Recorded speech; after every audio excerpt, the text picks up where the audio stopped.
El proverbio del día: busquemos la sabiduría. Comentario a Proverbio 29 de bendición. Versículo 1. Muy de lamentarse es la obstinación de los malvados. Son reprendidos y amonestados con frecuencia. El hombre de reprensiones, dice el texto, por padres y amigos, por magistrados y ministros de Dios, pero endurecen su cerviz. Compárese con Éxodo 32:9. Es decir, se niegan a inclinar el cuello en señal de sumisión, lo cual es una locura, pues les espera un quebrantamiento sin medicina. El que no se inclina ante la vara será quebrantado con el hacha. Versículo 2. Aquí tenemos otra variante de 28:12 y 28, como ya indicamos allí. Versículo 3. Para la primera parte del versículo, véase 10:1 y 15:20, podrá llamársele filósofo, que significa amigo de la sabiduría, pero el verbo hebreo para amar es aquí más fuerte que el griego. Además, la sabiduría semita, bíblica, es práctica, no es meramente especulativa como solía ser, con pocas excepciones, la filosofía griega. Cohen hace notar que la sustitución de hijo por varón en este proverbio podría dar a entender un hijo ya mayor que es el sostén de sus padres, por lo que estos se alegran de que no gaste su dinero con rameras. Compárese con Lucas 15:30, quienes le arruinarían el alma, el cuerpo y la hacienda. Versículo 4. Por medio de la justicia, el rey afianza, esto es, estabiliza y hace prosperar su país, pues se asegura la paz, se respetan las libertades y las propiedades de los súbditos e impera el orden en la sociedad. Mas el que lo carga de impuestos lo destruye, lo arruina. El vocablo hebreo para impuestos significa la parte de las ofrendas en los sacrificios que se asignaba a los sacerdotes, pero en Ezequiel 45:13 y 16 indican los dones presentados al príncipe de Israel. Es curioso, nota del traductor, que Salomón diga esto, ver Mateo 7:3 al 5, cuando él mismo cargó de impuestos al país, ver Primera de Reyes 4:7 y 12:4. Es muy probable que Salomón escribiera esto antes de caer él en el mismo vicio. El caso es muy frecuente. Versículo 5. El hombre que lisonjea literalmente suaviza, ya sea sus palabras o más probable la senda, haciéndola resbaladiza a su prójimo para atraérselo y conseguir de él algún favor, no según justicia, le está incitando al pecado, le tiende un lazo. Sin embargo, tanto Cohen como Riley opinan, nota del traductor, en efecto, guarda mejor el paralelismo y conecta con el versículo 6, que se trata de los pasos del propio adulador. Compárese con 26:27 y 28:10. Versículo 6. Un pecado es tentación para otro pecado, y hay calamidades que como un lazo caen de repente sobre los malvados en medio de sus transgresiones. Esos lazos echan a perder todo el placer que los malvados hallan en sus transgresiones, pero los justos son preservados de tales lazos, caminan en libertad y por eso cantan y se alegran. Versículo 7. El juez justo conoce, es decir, considera, investiga y reconoce la causa, el juicio, el derecho de los pobres, de los desvalidos. Todos deben tener consideración con los pobres, ver Salmos 41:1, pero los jueces tienen un deber especial por el cargo que desempeñan. El sentido de la justicia debe hacer a los jueces y a los abogados tan solícitos y laboriosos en la causa del pobre como si se tratase de un magnate de quien esperasen grandes beneficios. Mas el juez malvado no entiende conocimiento, no presta atención a los derechos de los pobres, de los desvalidos, porque carece del discernimiento necesario para reconocerlos. Ver Job 29:16. Versículo 8. Comparar este versículo con 11:11 y con 22:10, especialmente con el segundo. Los escarnecedores siembran el desorden y la confusión, pues no se paran a pensar en las consecuencias de sus acciones, se burlan hasta de pensar con reflexión, se burlan de ser refrenados por leyes y constituciones, quebrantan la palabra dada porque se burlan de verse ligados por sus propias palabras. En cambio, los sabios calman la ira, es decir, se esfuerzan en suavizar diferencias a fin de que impere una atmósfera de paz. Versículo 9. Si un sabio contiende con otro sabio, puede esperarse entendimiento entre las partes y que se resuelva el asunto amistosamente.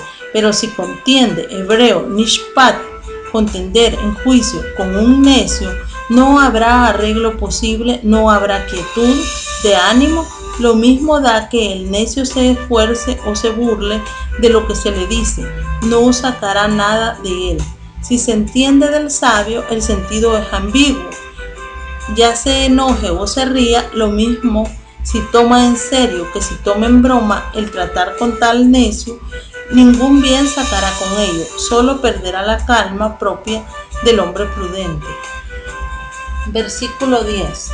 Los sanguinarios, los sedientos de sangre inocente, aborrecen al íntegro, al intachable, pues son como la descendencia de la vieja serpiente, el homicida desde el principio.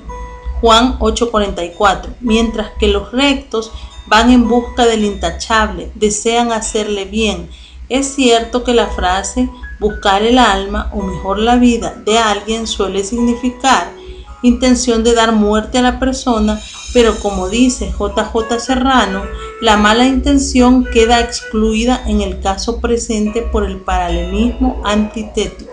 Lo mismo opina el rabino Cohen, quien añade: este es el único modo satisfactorio de explicar el texto y el argumento de que la frase tiene de ordinario el sentido opuesto, no es decisivo contra él. Versículo 11. Necio es ciertamente el que ante la menor provocación da rienda suelta a toda su ira, diciendo lo que le viene a la boca, sin reflexión ni consideración. En cambio, el sabio se domina a sí mismo, prudente y reflexivo, mide sus palabras con calma y escucha con atención lo que se dice. Versículo 16. Cuanto mayor es el número de los pecadores, tanto mayor es el número de los pecados. En el antiguo modo, cuando comenzaron los hombres a multiplicarse, Génesis 6:8, comenzaron a degenerarse y a corromperse a sí mismos y unos a otros. Y cuanto mayor es el número de pecados, tanto más cerca está la ruina profetizada. Pero el aumento de pecados y de pecadores no debe sacudir la fe ni la esperanza de los justos. Que no digan estos que Dios ha abandonado la tierra, sino que esperen con paciencia y tendrán satisfacción de ver la ruina de los malvados. Versículo 17. Es un placer para los padres, solo conocido de quienes disfrutan de esta bendición, ver el feliz resultado de la buena educación que dieron a sus hijos y contemplar la perspectiva de un buen porvenir para ellos, tanto en este mundo como en el otro. Los niños deben ser disciplinados, no se les debe permitir que hagan lo que quieran y que se vayan sin reprensión cuando hacen algo que no es conveniente.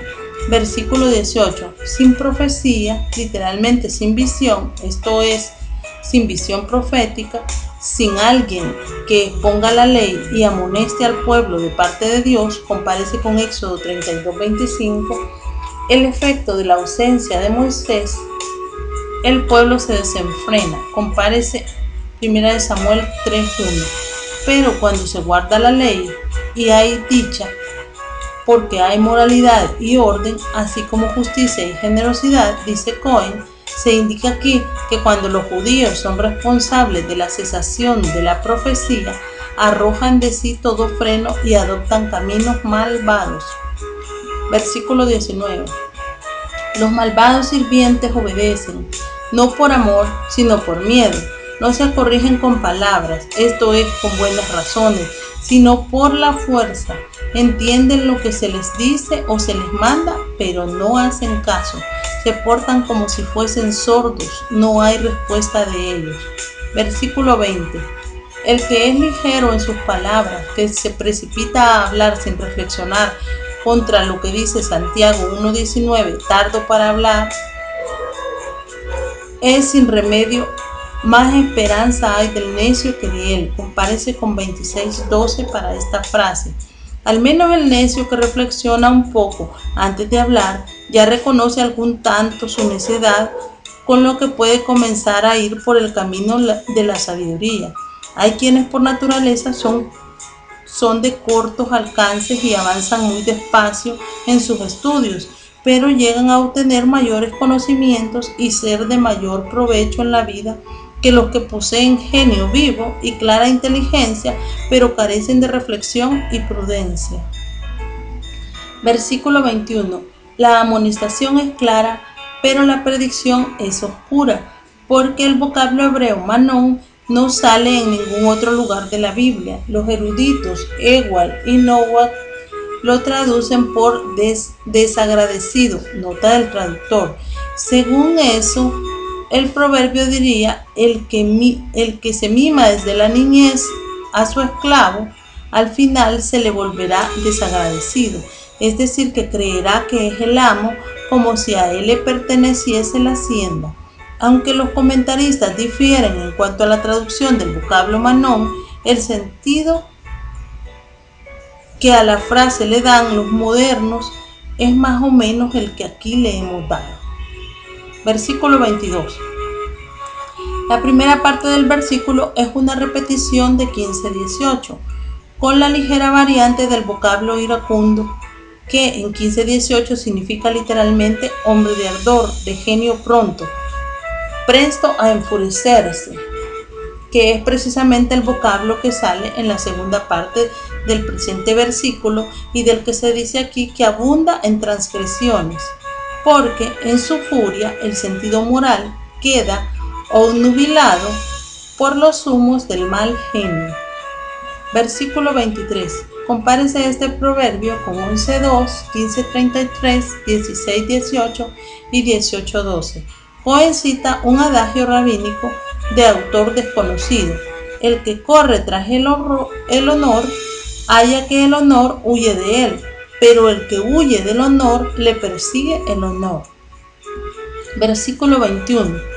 El cómplice del ladrón aborrece su propia alma, pues contribuye a su propia ruina. Conforme al contexto posterior, oye la imprecación, es decir, el conjuro, la invitación del juez a testificar el hecho y no lo denuncia. Compárese con Levítico 5:1, porque se denunciaría a sí mismo. Será condenado, por tanto, por no querer testificar o, más probable, por perjurio. Versículo 25. La enseñanza de este proverbio es frecuente en la Biblia. Ver 18:10, 28:25, además de Génesis 12 y 20, 2 y 11. Salmo 91, 1 al 6, Lucas 12:4 y Juan 12, 42 y 43. A un hombre bueno como Abraham y Simón Pedro, por temor a los hombres, cayeron en el lazo. Abraham negó a su esposa y Pedro negó a su maestro. Versículo 26. El proverbio se refiere al caso en que una persona busca el favor, el rostro. Esto es una expresión facial favorable del gobernante y para ello emplea cualquier medio, soborno, adulación, etc., con tal de obtener veredicto favorable en un juicio, litigio, etc. Pero el juicio definitivo de cada uno en cada caso pertenece a Dios, aun cuando un gobernante o juez injusto condene a un inocente. Salomón mismo era un gobernante y, como se dice en castellano, conocía bien el paño. Más que uno acudiría a él buscando favor por medios deshonestos. Amán disponía del favor de Asuero, pero de poco le sirvió. Lo que importa de veras no es el favor del príncipe, sino el favor de Dios. Versículo 27. El proverbio expresa no solo la oposición innata entre el vicio y la virtud, sino también la antigua enemistad, siempre existente entre la simiente de la serpiente y la simiente de la mujer. Génesis 3:15. Todos los que han sido santificados tienen arraigada antipatía a la maldad y a los malvados. Con esta mutua repugnancia entre el justo y el impío, entre el mal y el bien, se cierran los proverbios de Salomón, pues lo que queda son apéndices al libro.